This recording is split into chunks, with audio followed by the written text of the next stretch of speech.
quinta-feira, galera. Hoje é dia de São Judas Tadeu, o santo das causas impossíveis. E eu sei que tem muita gente aí acendendo vela para ele, mas calma, porque aqui na hora do Enem não existem causas impossíveis.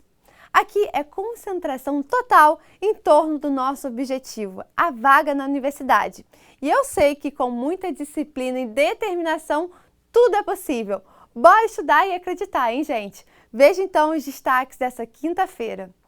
Hoje você vai curtir a entrevista com o professor de Química Leandro Fernandes Machado. A teleaula do dia com Lande Vieira vai falar sobre artes. O tema é arte contemporânea. E tem a janela do Enem com a estudante Tessia Vitória, estudante de Direito, falando direto de Jequié, Bahia. Então se liga aí, galera, porque tá chegando a hora do Enem na área. E nas dicas de hoje, nessa reta final, vamos conversar com o professor de Química, Leandro. Tudo bem, professor? Bem-vindo à hora do Enem. Olá, tudo bem? Como vai? Prazer ter você e vocês aqui nessa participação. É bom ver esse retorno de todo mundo. A gente está aqui na aula presencial e também, na aula telepresencial. A gente também está ao vivo com os alunos aqui da escola que assistem a aula de casa. Então, a gente faz uma aula híbrida, parte dos alunos em sala, parte dos alunos assistindo em casa. Então, a gente ainda deu sorte de conseguir conciliar nesse horário, que eu estou dando aula, justamente essa turma que tem a aula híbrida. Obrigada pela sua participação, encaixar no meio da aula de Química. Agora, vamos direto, então, ao ponto. Quais são as suas dicas finais aí para essa reta final da prova? Bom, então, Tiane, o que a gente fala? A gente está dizendo para os alunos que a reta final, agora faltando um pouco mais de 40 dias para a prova de ciências exatas, que o aluno ele entenda um pouco mais de como é que a prova é feita, qual é a dinâmica da prova, para ele poder focar, direcionar o seu estudo de maneira a maximizar o aprendizado. Então, a gente sempre comenta assim, a prova de Química ela tem dois grandes eixos, o eixo de energia e o eixo de meio ambiente, não necessariamente separados. Muitas vezes uma questão de energia cobra o meio ambiente e a questão de meio ambiente cobra energia.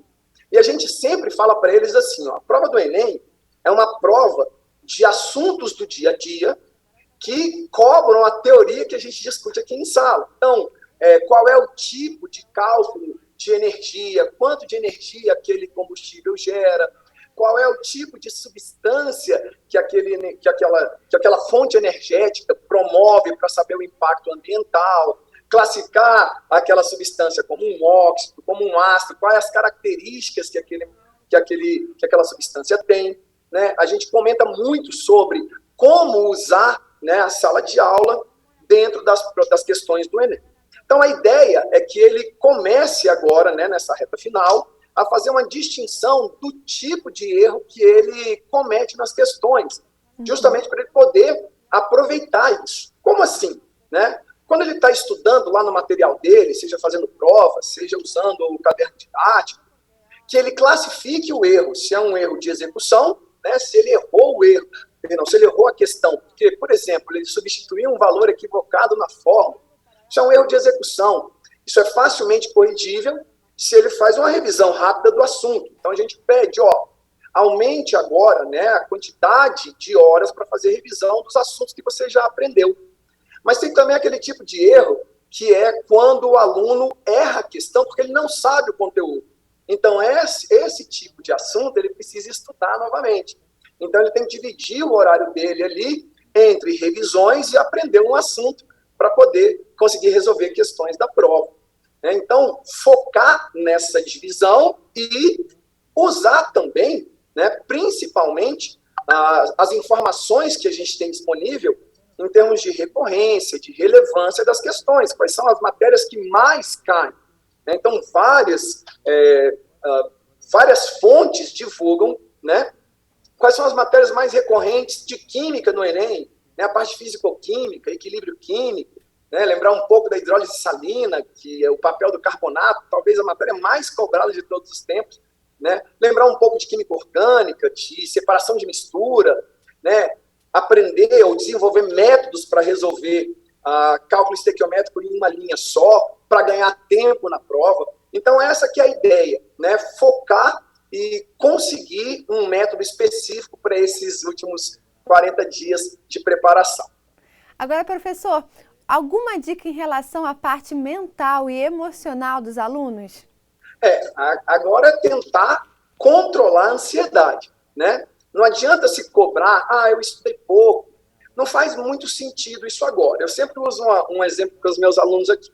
A gente consegue construir um muro e deixar espaços nesse muro e ele ficar de pé. Por exemplo, a gente tem o local onde a gente instala a porta, onde a gente instala a janela, e esse muro está de pé. Então, você consegue passar no Enem mesmo sem saber todas as matérias, né? Seria leviano, seria, né, utópico até o aluno pensar que vai para a prova de Química sabendo a prova toda. Então, ele tem que saber lidar com a parte de que existem matérias que ele não vai saber. E isso é natural, né? Ele conseguir lidar naturalmente com aquele déficit de conhecimento. Então, ele está ali e pensa, eu preciso maximizar o que eu sei. As questões que eu sei, eu não posso errar. As que ele não sabe, as questões que são realmente difíceis, vai ter que ser um erro controlado, né? Vai ter que ser uma perda controlada. Com certeza. Agora eu quero saber se a galera que está aí com você já está todo mundo animado e preparado para as provas.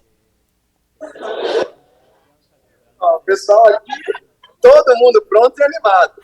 E rindo também de nervoso, porque eu senti que o pessoal ficou meio assim. Acho que eles se assustaram um pouco, porque não estava esperando a participação. É porque eles são tímidos. Entendi. Professor, quero te agradecer demais pela sua participação. Obrigada pelo seu carinho. Agradecer também a todos os alunos aí que abriram uma janela no meio da aula para você estar participando aqui conosco. A gente que agradece e deseja boa prova a todos que estão assistindo. Obrigada, gente. Boas provas também para vocês. Gente, professor Leandro participando aqui da Hora do Enem. O nosso curso de apoio e revisão intensiva que reforça o conteúdo que você assiste aqui na Hora do Enem está disponível para todo o Brasil. Para mais informações, acesse o site www.horadoenem.org.br. O curso é bem intuitivo, prático, dinâmico, o que facilita a compreensão de toda a programação do Enem. A TV Escola e seus parceiros, com grande experiência em Enem, resolveram dar aquela forcinha a mais nessa missão, disponibilizando o acesso a um amplo conteúdo de apoio e reforço, a fim de proporcionar uma revisão completa com foco exclusivo no Exame Nacional. Os estudantes poderão participar de um novíssimo curso intensivo multiplataforma, com site, aplicativo, e-books, para estimular a preparação da galera que vai fazer as provas do final do ano.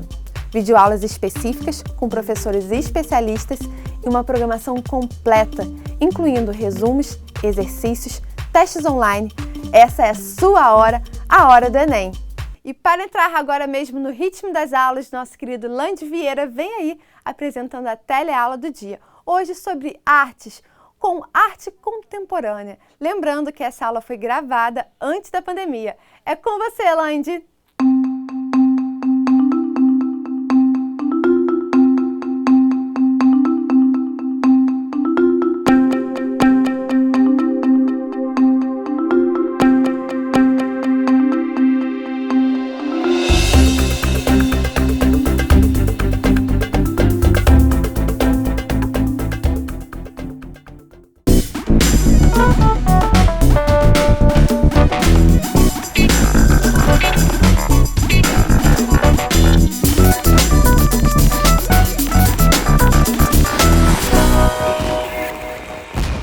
Hora do Enem no ar e hoje o assunto é artes.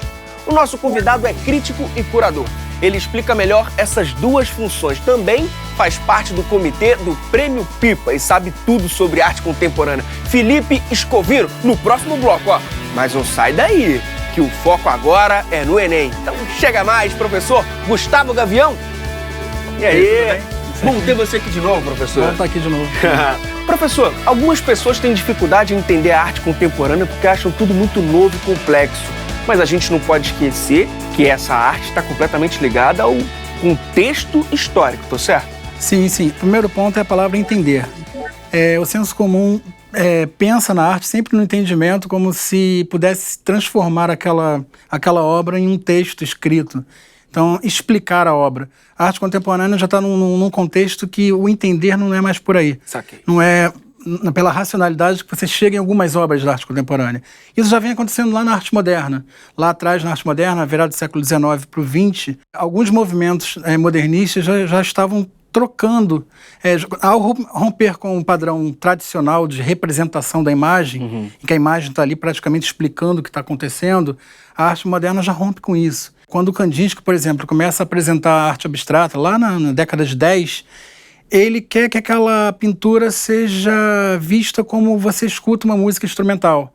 Então já não tem um entendimento. Muitas vertentes da arte contemporânea trabalham com isso. O entendimento não é por aí, é mais os sentidos. Você tem que sentir a obra. E isso é muito mais difícil, por isso que as pessoas têm a dificuldade. Por essa necessidade de explicar. Então eu entro numa exposição de arte contemporânea e não entendo nada. Qual a diferença entre a arte contemporânea e a arte moderna, assim? O que acontece. A arte moderna, ali no século XIX, que ditava o que seria feito era a academia, né? Principalmente a academia francesa. Então você tinha umas regras de composição, umas regras de representação. Alguns artistas já não estavam mais querendo, até porque o século XIX é um século complexo, um século burguês, heterogêneo, diferente da arte do passado, que atendia uma nobreza que é mais homogênea, então os estilos duravam muito mais tempo. A arte moderna são movimentos que percebem que há uma crise, como se a gente colocasse a arte como autônoma agora, arte pela arte. E nessa autonomia, esses artistas que não estão mais servindo ao Estado, não estão mais fazendo academia, estão buscando outras experimentações. E daí que a gente percebe que a arte moderna é um caldeirão de movimentos experimentando novas possibilidades. Não mais representando o mundo, mas apresentando novas possibilidades desse mundo. Exemplo, no iniciozinho do século XX, você vai ter lá uma pintura de paisagem de Londres. Só que o céu é amarelo, a rua é verde, as árvores são vermelhas. É Londres, mas uma Londres que só existe na pintura. Não vai existir na Londres real. Então essa é a grande mudança. Na arte contemporânea, que é o segundo pós-guerra, ela já é mais radical um pouquinho. Ela vai pegar as experimentações modernas e vai além.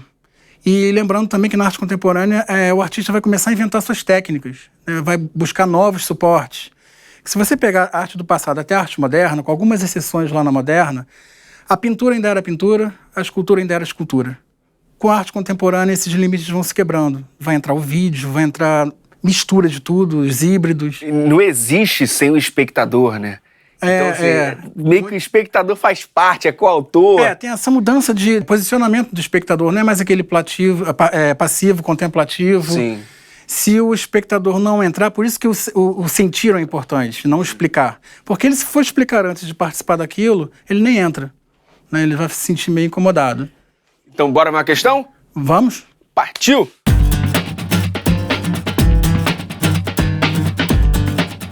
Questão 45 do Enem de 2017, caderno azul, primeira aplicação. Professor, sim, por gentileza. Vamos lá. No verão de 1954, o artista Robert Rauschenberg criou o termo combine para se referir às suas novas obras que possuíam aspectos tanto da pintura quanto da escultura. Em 1958, Cama foi selecionado para ser incluído em uma exposição de jovens artistas americanos e italianos no Festival dos Dois Mundos em Spoleto, na Itália. Os responsáveis pelo festival, entretanto, se recusaram a expor a obra e a removeram para um depósito. Embora o mundo da arte debatesse a inovação de se pendurar uma cama numa parede, Rauschenberg considerava sua obra um dos quadros mais acolhedores que já pintei, mas sempre tive medo de que alguém quisesse se enfiar nela. Entendi. Então, assim, a gente já percebe que o Rauschenberg, ao responder essa crítica, ele já mostra o tom anárquico que ele recupera lá do dadaísmo, que era da arte moderna. Tanto que alguns críticos chamavam ele de brincalhão. Não um artista, só que ele ficou famoso e aí mostrou que a obra dele teve realmente uma grande importância. Professor, na questão temos o texto 1 e o texto 2. O texto 2 explica essa arte que está no texto 1? Sim, vai dar noção do que é. Já fala que é uma cama, o título é uma cama, que mistura pintura com escultura. Pois é, e a partir daí o que a gente faz? A gente vai para o comando da questão? Pode ser. Para tentar resolver? Mas é legal resgatar um pouquinho o que são os ready-mades. Boa. O que acontece? A década de 50 vai resgatar muito do que aconteceu no contexto do dadaísmo, e principalmente com um artista chamado Marcel Duchamp. O Marcel Duchamp, ele inventa o termo ready-made, aquilo que já está pronto, que é uma coisa que vai estar muito presente na arte contemporânea, que você se apropria de algo pronto e ressignifica em outro contexto. O Duchamp era bem radical. Ele, quando inventou isso, ele pegou uma roda de bicicleta, cravou num banquinho de sentar e aquilo ali virou a obra. Se você for pensar no modo tradicional de se fazer arte, de meter a mão na massa, você vai perceber que o Duchamp ele só organizou ali. Ele não fez uma roda, ele não fez um banco, ou tipo... Ele pegou um objeto que já existe, como você disse, e ressignificou. Ele percebe que o artista tem esse poder de escolher alguma coisa, e como ele é o artista, ele que escolhe. Ele vai lá e pega aquele objeto, e agora isso é arte, assina e pronto. Mas você não fez nada, eu escolhi. Eu tirei do contexto original e ressignifiquei.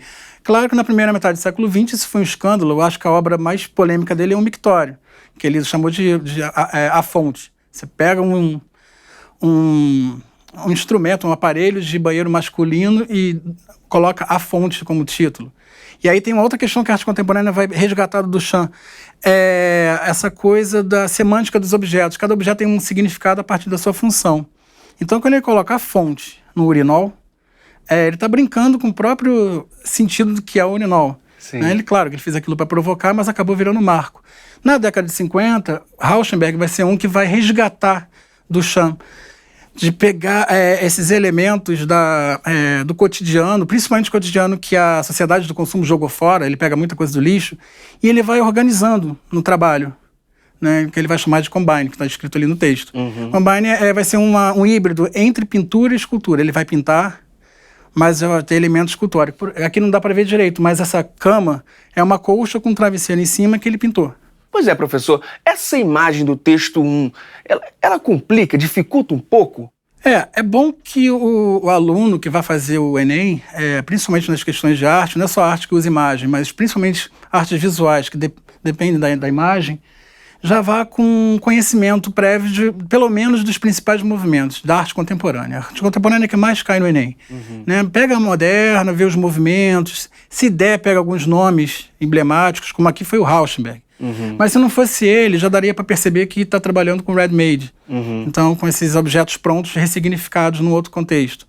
Né? Imagina um escândalo que foi botar uma cama na parede toda suja, né? Toda pintada. O Rauschenberg tem uma formação no contexto que o expressionismo abstrato, que era um movimento da época, estava em voga nos Estados Unidos. E lembrando que o contexto do pós-guerra, o núcleo cultural que era França, Paris, vai para Nova York. Então, o expressionismo abstrato vai ser o primeiro movimento americano. Então, os americanos estavam adorando aquilo.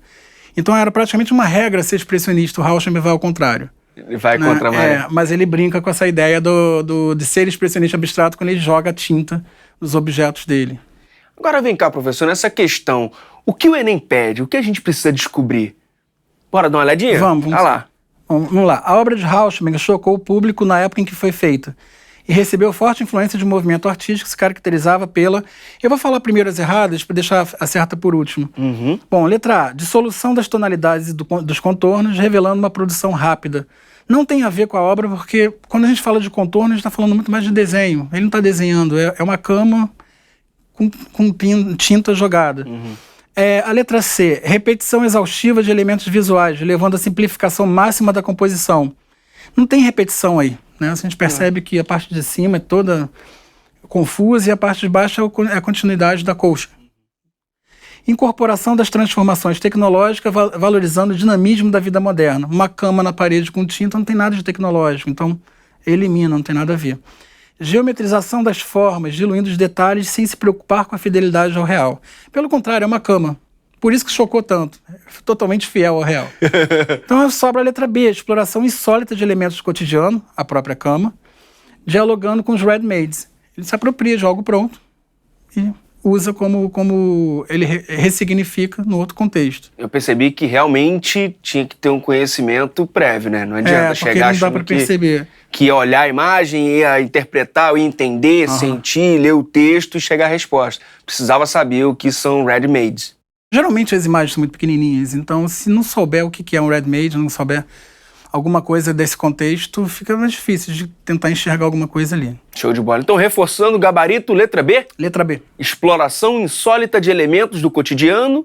Dialogando com os ready-mades. Show de bola, show de bola. Professor, chega mais.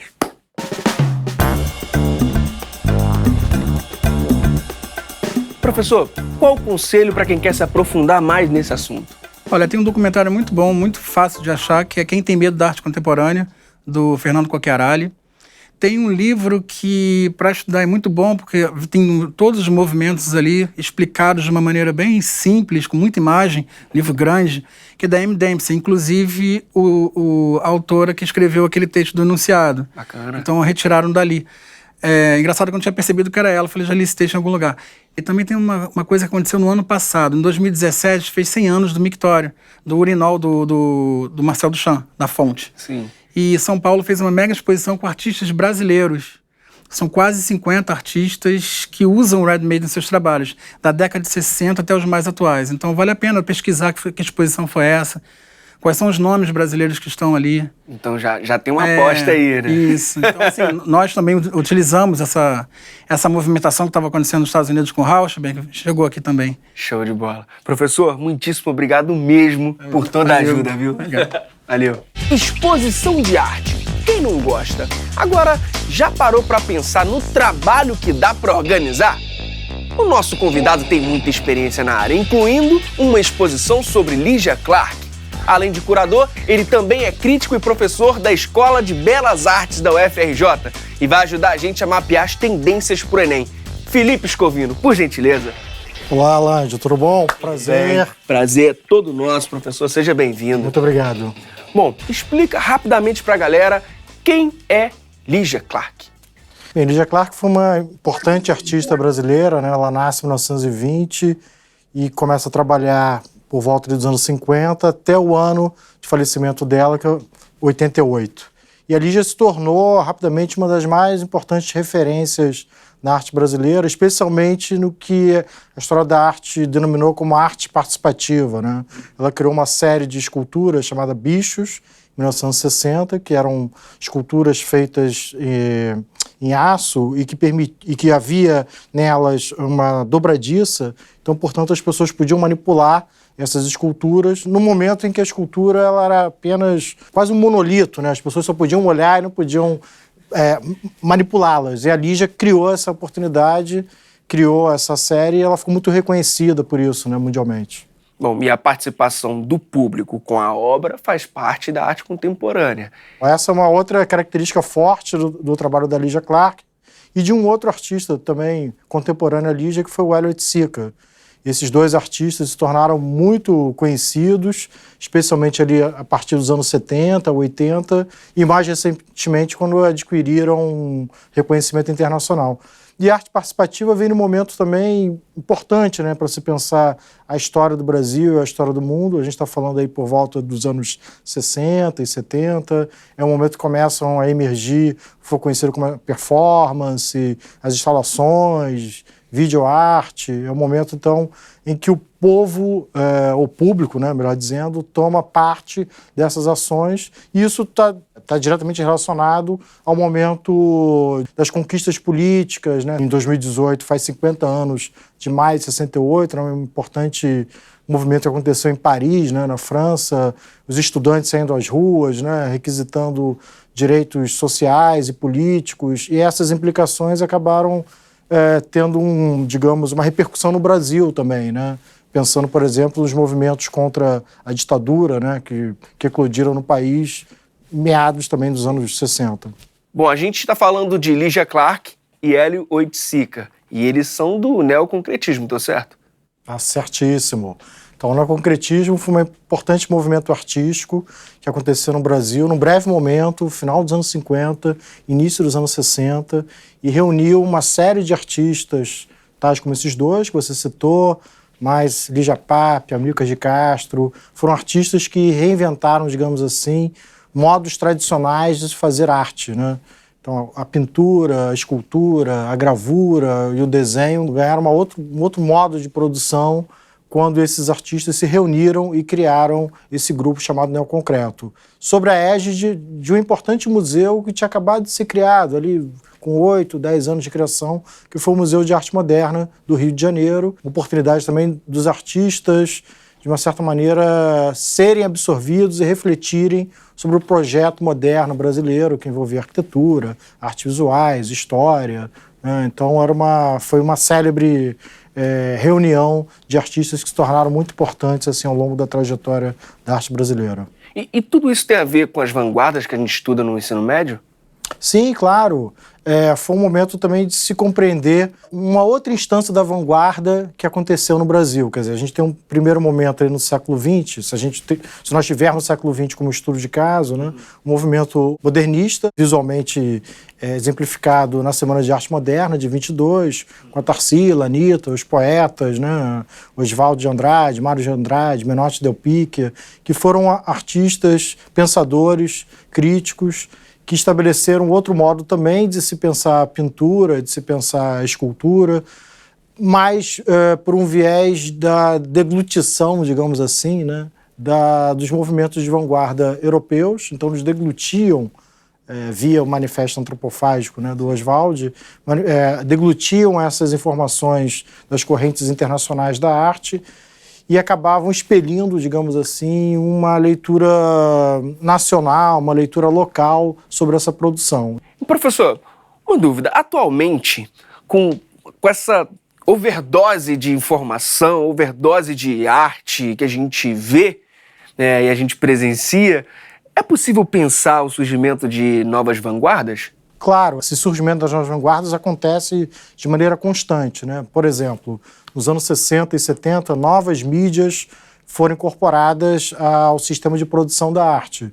Por exemplo, o vídeo, o cinema, a música, as manifestações da literatura, elas acabaram criando uma atmosfera de produção também para as artes visuais. É um momento, por exemplo, se a gente pensar no Brasil, que um grupo de artistas, mulheres brasileiras, tais como a Anabela Geiger, Sônia Andrade, Letícia Parente, elas vão formatar um núcleo de videoarte. Vai ser o primeiro núcleo de videoarte do Brasil. E a gente pode entender que essa também era uma linguagem de vanguarda, mais uma vez sendo instalada no nosso país.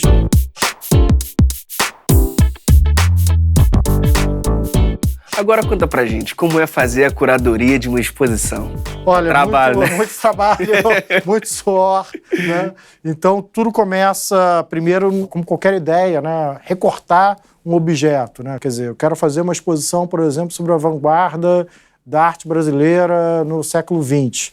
Né? Eu vou primeiro, portanto, eu tenho uma ideia, depois eu vou recortar os artistas ou as obras com os quais eu quero trabalhar, pesquisar muito, né? Ter um financiamento para isso, né? Também é o mais importante, seja ele privado ou público, e lidar com um sem número de profissionais. Quando você é um curador, né? Você está lidando, por exemplo, você precisa fazer uma apólice de seguro para essas obras, você precisa entrar em contato com transportadora, você precisa ter um contato com o designer, né, que vai formatar o folder e o catálogo da exposição, um arquiteto que vai planejar junto com você, curador, curadora, a tipografia da exposição, quer dizer, se vai ter paredes, onde essas paredes vão ser colocadas, de que forma esses trabalhos eles vão dialogar no espaço.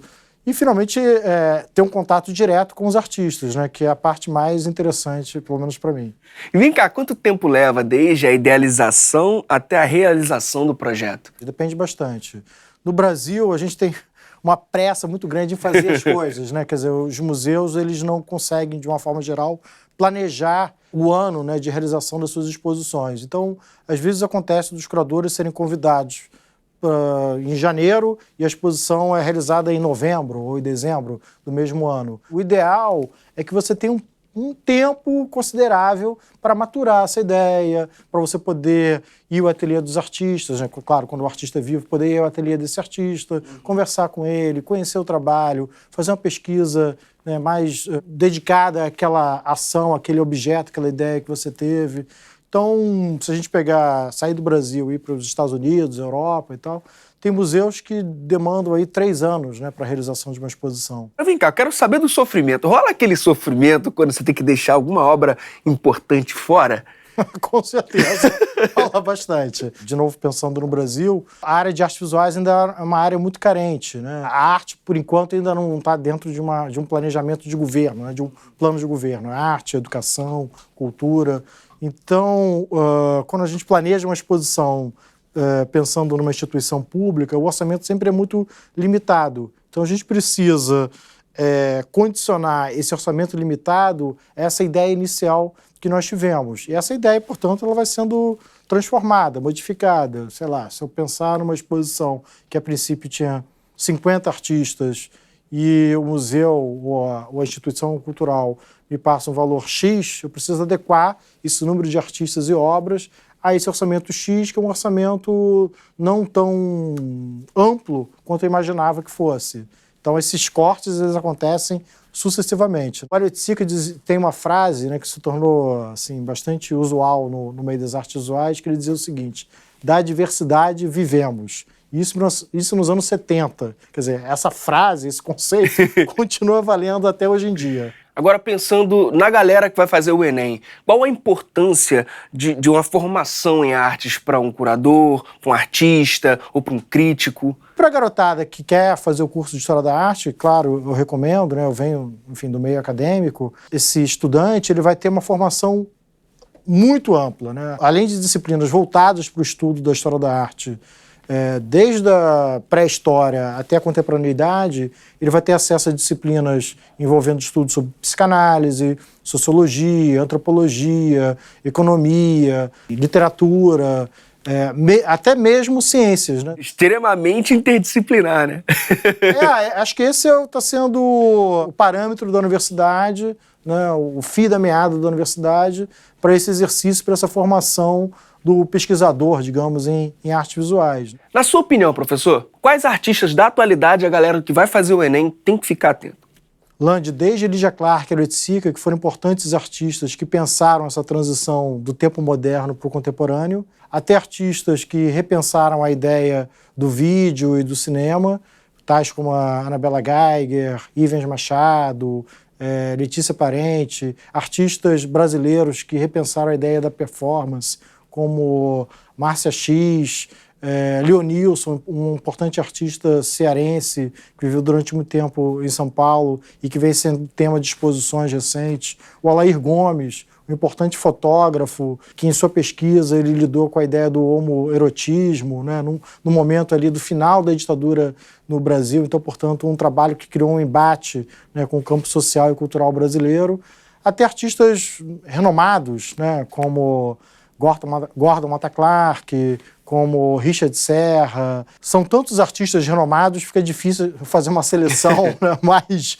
justa sobre eles. A internet é uma importante plataforma para eles terem acesso a essa pesquisa. Eu recomendo o YouTube, onde você tem acesso a vídeos, performances, instalações, sites como o do Itaú Cultural, a enciclopédia do Itaú Cultural, onde você tem informações detalhadas sobre muitos artistas brasileiros, desde o século XIX até o início desse século.